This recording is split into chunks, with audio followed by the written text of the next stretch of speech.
Olá, tudo bem com você? Bem-vindo a mais um Mundo Louco. Bora!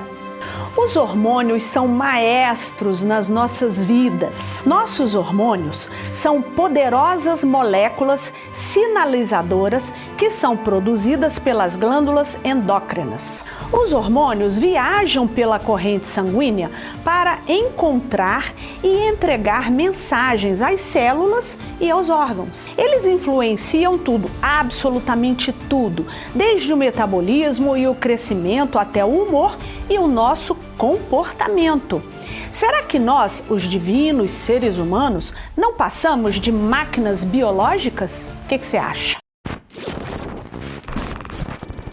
Quando começamos a investigar os hormônios a partir da primeira década do século XX, esses maestros ou mensageiros do corpo se tornaram uma grande promessa de cura de doenças e de rejuvenescimento. E mais, os hormônios, que são frequentemente associados à reprodução, influenciam muito mais do que apenas o sexo e a fertilidade.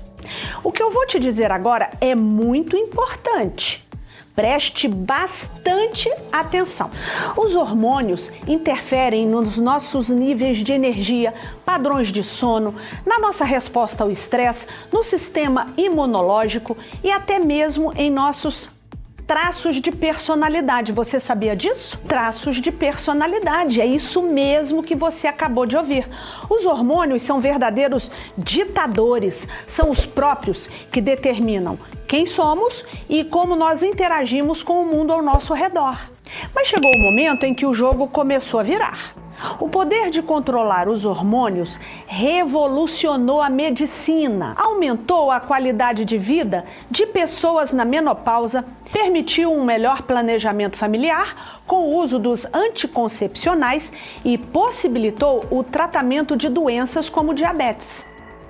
Mas tudo tem os prós e os contras. Tudo tem um preço, né? Essa área se tornou terreno fértil para alegações pseudocientíficas e mesmo dentro dos consultórios, os pacientes correm perigo nas mãos de quem? Dos próprios médicos, que se dizem especialistas em hormônios, mas nunca sequer fizeram uma especialização em endocrinologia. Essa afirmação não é minha não, tá? Tá na mídia. Veja bem, os hormônios são moléculas mensageiras que saem principalmente das glândulas do sistema endócrino, como a tireoide, a hipófise e o pâncreas, e viajam pela corrente sanguínea para encontrar o seu destinatário. Essas moléculas se conectam a células especializadas, os ditos destinatários. Cada hormônio geralmente carrega mais de uma mensagem. A testosterona, por exemplo, ela estimula o crescimento dos músculos quando se conecta aos tecidos musculares. Mas no cérebro, a mesma testosterona aumenta a irritabilidade e a inquietação. Na pele, ela aumenta a acne, o crescimento de pelos corporais e a queda dos cabelos. Quando a molécula de testosterona se liga às células do fígado, ela estimula a produção da glicose, aumentando a sua energia para que você possa lutar ou correr. A adrenalina, também conhecida como epinefrina, é outro hormônio que é liberado em resposta ao estresse, preparando o seu corpo para a ação, para a luta ou fuga. Mais de 70 hormônios já foram identificados nos seres humanos e foram catalogados. Eles são agrupados de acordo com a sua estrutura molecular. Foi durante o século XX que a ciência descobriu que era possível isolar essas moléculas e injetá-las no corpo humano, manipulando artificialmente a central de correios do nosso corpo. E foi assim que nós começamos a usar os hormônios como remédios, medicamentos. Tudo começou com a diabetes. No século XIX, quem sofria de diabetes tipo 1 estava condenado à morte, literalmente. O doente raramente chegava à vida adulta, definhava ao longo da infância, porque as crianças, mesmo comendo bem, não conseguiam absorver a energia dos alimentos. O açúcar ingerido saía todo na urina, por isso a doença ficou conhecida como diabetes mellitus. O xixi tinha um gosto adocicado, assim como o mel. Quando a gente come, o corpo humano libera insulina para regular os níveis de açúcar no sangue. A bendita insulina é o hormônio que permite ou não a entrada dos açúcares. Os diabéticos, no entanto, produzem pouquíssimo ou nada de insulina. Sem esse mensageiro, as células não deixam o açúcar entrar. Pá! E porta na cara.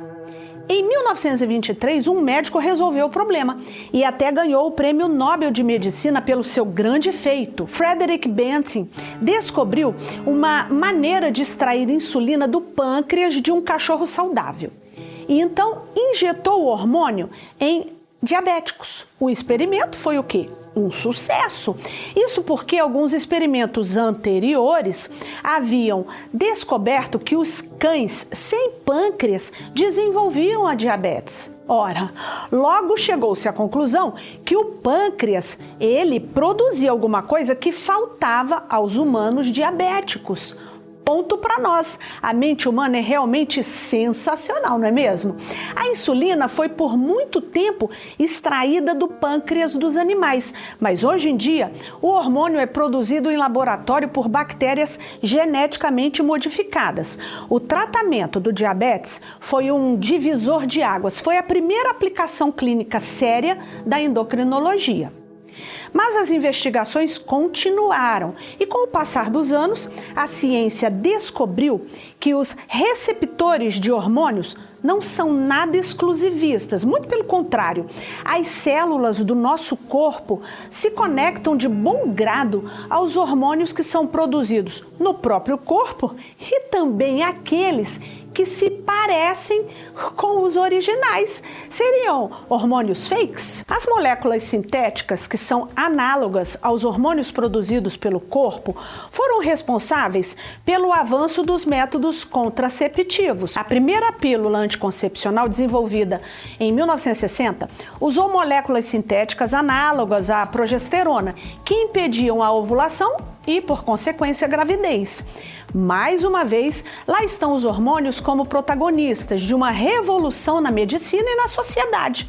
Porém, não totalmente inocentes. Devido a quê? Aos seus efeitos colaterais. No caso dos contraceptivos orais, nós, as mulheres, podemos sofrer com náuseas, dores de cabeça, acne, ganho de peso e trombose. Mas por que isso acontece? Porque os hormônios se ligam a mais de um tipo de célula e cada uma interpreta a mensagem à sua maneira. Que doido! A endocrinologia evoluiu sim com o uso dos análogos do hormônio GLP-1, que trata a diabetes e a obesidade. Esse é o hormônio produzido naturalmente no seu intestino após uma refeição. Como ele age? O GLP-1 manda o pâncreas aumentar a produção da insulina, dizendo ao estômago para segurar a comida por lá. Isso faz crescer a sensação de saciedade. Ele também avisa ao hipotálamo que não é mais necessário sentir fome. Os análogos ao GLP-1, como a semaglutida, usada no Ozempic, e a tirzepatida no Mounjaro, são eficazes contra o diabetes tipo 2. Justamente pelo fato de aumentar a sensação de saciedade é que esses medicamentos foram testados e aprovados para o tratamento da obesidade e do sobrepeso. Agora, para tudo, que uma coisa fique bem clara: o grande risco dos tratamentos com hormônios se deve ao seu mau uso, ao uso indiscriminado. Até bem pouco tempo, esses medicamentos podiam ser comprados nas farmácias sem a retenção da receita. Sem o acompanhamento médico contínuo, quem toma O remédio não consegue identificar algum efeito colateral raro, como a pancreatite, por exemplo. E isso não acontece apenas com as canetas emagrecedoras, não, minha gente. A testosterona e seus derivados, como nandrolona e trembolona, são os hormônios consumidos pelos fisiculturistas e marombeiros, porque estimulam a produção de proteínas necessárias para o crescimento dos músculos. Injetar esse hormônio é o que se chama popularmente de tomar bomba. A questão é que existe uma grande diferença entre repor algo que está faltando no seu organismo, como no caso dos diabéticos com a insulina, e suplementar um hormônio que seu corpo já produz normalmente. Os homens que utilizam anabolizantes para o aumento da massa muscular diminuem a sua produção de espermatozoides e podem sofrer consequências graves com o uso constante desse hormônio. Você sabia disso? Anote aí uma lista dos efeitos colaterais desastrosos. O homem que faz ciclos anabolizantes pode atrofiar os testículos, nunca mais produzindo testosterona por conta própria. O coração, por ser um músculo, também está suscetível à hipertrofia, o que aumenta as chances de arritmias e insuficiência cardíaca. Notou como é perigoso?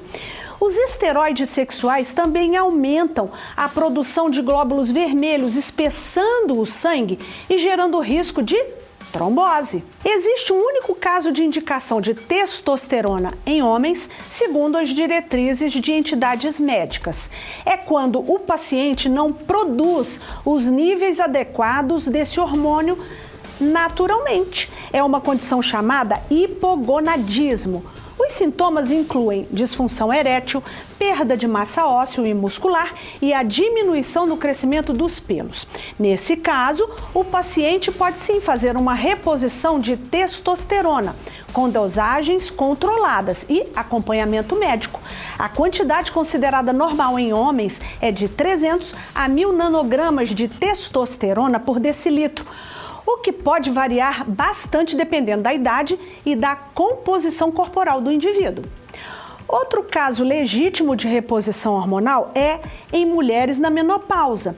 Por volta dos 50 anos, nós, as mulheres, sofremos uma queda drástica, porém normal, na produção do estradiol e da progesterona.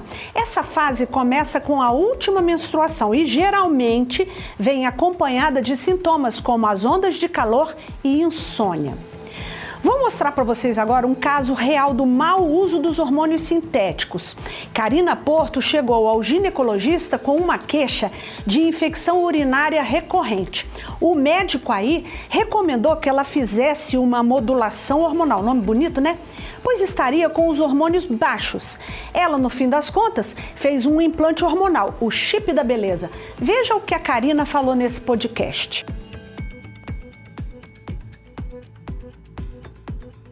Se você vai emagrecer, sua pele vai melhorar, vai aumentar a sua libido, vai voltar o seu colágeno, barriga tanquinho, eu quero. Eu também queria, né? Eu comecei a inchar, ficar muito inchada.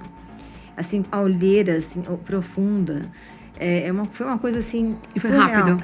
Foram 12 quilos em um mês. 12 quilos que eu ganhei em Você ganhou 12 quilos? 12 quilos em um mês. 30 dias, tipo 4 semanas, 12 quilos, quase uma gravidez. 12 quilos, acne. Ele falou, você teve uma trombose e com infarto renal. E você tem um rim só. Eu fui chamada às pressas. Eu sou chefe da nefrologia aqui do Samaritano. Ele falou assim, hormônio você usa? Aí que eu lembrei. Falei, nossa, doutora, eu uso... Acabei de colocar um implante. Eu coloquei um implante hormonal. Ela falou, posso ver a fórmula? Falei, pode. Peguei a fórmula que estava no meu celular. Meu filho que pegou, que eu não conseguia nem falar. Na situação, eu não conseguia falar. Pegou o meu celular, mostrou pra ele e falou, você tem que tirar. Tem que tirar urgente isso daqui. Falou, essa gestrinona aqui é uma anabolizante. E você teve uma trombose por causa da gestrinona. Devia ser uma dose louca. Muito. Não existem estudos de segurança e eficácia dos implantes hormonais manipulados. Qual seria a razão para a prescrição massiva dos implantes que nem sequer tem registro na Anvisa? Eu arrisco um palpite. Dinheiro. muito dinheiro. Alguns médicos, ignorando os riscos, inserem os tubinhos em seus próprios consultórios, em suas próprias clínicas, cobrando valores que chegam a R$7 mil. Muitos deles se anunciam como especialistas em hormônios, mas não fizeram residência em endocrinologia, que é uma das 55 especialidades médicas regulamentadas no Brasil. Tem profissional por aí usando o termo, olha só, hormonologia, que não é reconhecido pela Associação Médica Brasileira como uma área de atuação.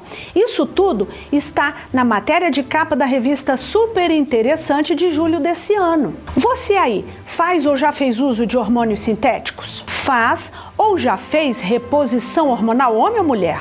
Não devemos ter como foco apenas a beleza do corpo, o rejuvenescimento, porque isso tudo pode ser muito perigoso, se não fatal.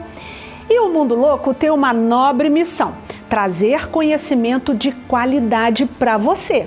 E por quê, minha gente? Porque, como diz o Creu Mauro, conhecimento nunca é demais. Tchau, até o próximo vídeo.